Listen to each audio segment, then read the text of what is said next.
All right, so in the last lesson, we've talked about file paths. In this lesson, we're going to put those to use. First up, let's put some headings into our notebook. So this one here, I'm going to change to markup. And we're going to keep all our notebook imports in the cell below. The next section heading I'm going to add is going to be called constants. This is where we're going to add all our file paths. We're going to have a single cell where we're going to put all the pieces of information that don't change. Now, I want to work more in the middle of the screen for you guys, but one of the handy things about Jupyter Notebook is that it's got all these handy keyboard shortcuts. And under the help menu, the keyboard shortcuts for Jupyter are outlined right here. So I can see that scrolling down, my keyboard shortcut for inserting a new cell is just pressing the letter B when I'm in command mode. Yeah, there's two modes. There's the edit mode and there's the command mode. You can tell that you're in the edit mode when the cell is green because your cursor is blinking there, and you can tell that you're in the command mode when the cell is blue. So if I press B on my keyboard right now when I'm in command mode, then I get new cells appearing like so. Now what I'll do is I'm going to create a constant and call it example underscore file. And this constant will have my file path to my practice underscore email.txt file. And this is going to be my relative path. A good naming convention, by the way, for constants, in other words, for values that you don't want to update, is to write them like so, with capital letters separated by an underscore. The next thing I'm going to do is I'm going to copy the file path to this practice email. So I'm going to go to get info, and I'm going to copy this file path here, close this, go here, and then in my single quotes, I'm going to paste it in here. Because I'm just interested in the relative file path, not the absolute file path, I'm going to delete this bit here. So it's just going to read spam data 01 processing. And then what I'm going to do at the end is I'm going to tack on the file name. So practice underscore email.txt. I'm going to include the extension as well.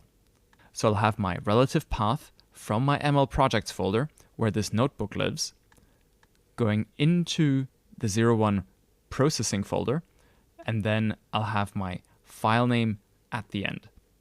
Now, if you're working alongside with me, make sure you don't have any typos here. Make sure you're using the forward slashes instead of the backslashes. And if your text matches mine and your practice underscore email.txt file is in exactly the same location as my file, then we're not going to have any issues. Now let's practice reading a single file. So I'll add a new section heading here, call it reading files. And in here, we're going to start talking to our operating system. The kind of object, the kind of thing that we need to read a file from the disk is called a stream or a file object. In Python, you can open a particular file with the built-in open function. And this open function, of course, needs to know which file it's meant to open. In our case, we're just going to use the constant that we defined above. I'm going to type ex and hit tab on my keyboard to insert the rest of this code. Because we've hit shift enter on this cell, Jupyter Notebook actually recognizes this name here, and it will autocomplete the name for us, which really speeds up our typing. Now that we've called the open function, it will return to us a file object or a stream. Now, I want to store this object in a variable. So I'm going to say stream equals open parentheses example file. Once I've got my stream, I can read the individual lines in this file. So I'm going to say stream.read parentheses. This method will go through the lines of the file one by one. And I'm going to store the output of this method in a variable called message.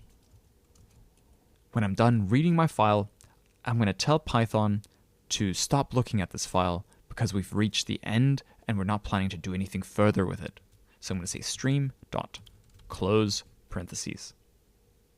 All right, so we've opened a file, we've read the contents, we've stored those contents in a variable, and then we've closed our stream because we're done reading the file. Let's print out the contents of this file. So print message, shift enter, and here's what we have. This is the structure of an email. The first bit is called the email header. So it has all this information about who sent the email, who it was to, who was CC'd, what was the subject, and so on. And then after the header, there's a blank line. What follows is the email body. Now, this text here is an email body that I've copied from a book called The Time Waster Letters by Robin Cooper. And if you're ever looking for a humorous read, then check out this book. Coming back up to our Python code, let me press Shift-Tab on my open function and take a closer look at the quick documentation. We can see here that in the parameters, there's a couple of inputs. The first one, of course, is the file.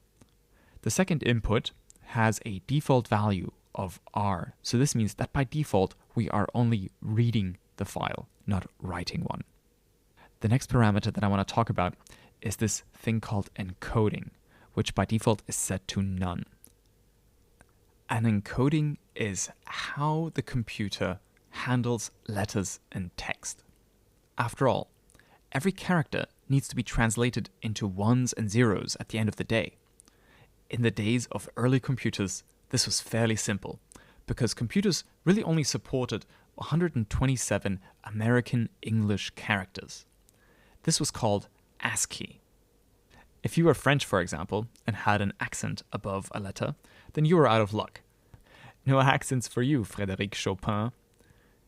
Equally, if you are Russian or Chinese or Thai or Indian or German or, well, from anywhere really, then you're also screwed. ASCII doesn't have a character for the letters in your alphabet. On the upside, people more creative than I have used ASCII characters to create some really neat art to make the internet a much more interesting place. Back in our Python code, if we leave the encoding blank, as we have done here, we will use the default system encoding. What's the default encoding on our system? Well, let's make Jupyter actually tell us explicitly. If we import the system library and then write sys.get file system encoding parentheses and hit shift enter, we can see what the default file system encoding is on our own machines. So in my case, it's UTF-8. UTF-8 is Unicode, which is the Python 3 standard as well. If you have a different default encoding set on your machine, I'd actually be quite curious to know, so please do share in the comment section for this lesson. Now, since your default and my default might be different, and I also know that the spam messages in our dataset are written in English, you and I should specify the same encoding. That way, we will both get the same results.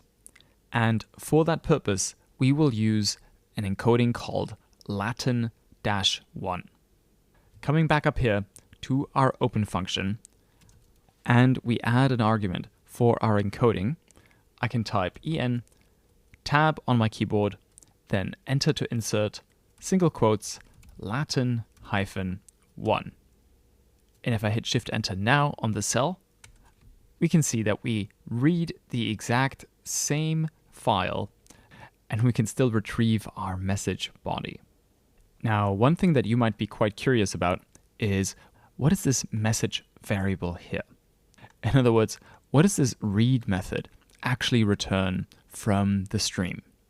We can have a look at this by printing out the type of the message variable. So if I wrap my type function into a print statement, we can do just that. So print parentheses type parentheses message, and then closing the parentheses and hitting Shift Enter, we can see that we are dealing with a string. In other words, we open the file, we read the contents of the file, that leaves us with a string or a piece of text, then we close the file, and printing the file out like this shows it to us below the cell. Brilliant. Now, even though this is an example email that I've included as part of the lesson resources, this example email still shows us the general format for all the emails in the dataset. And they all look very, very similar, right? They have a header at the very top, which includes all sorts of information, namely where the email was sent from, who it was sent to, the subject of the email, the timestamps when the email was sent, and even the timestamps of the email transfer agents and the routing information of the email. Now, typically, as a user, if you fire up Gmail or Hotmail or Outlook or what have you, all of this is hidden. But it's still there, even though it's usually rendered invisible.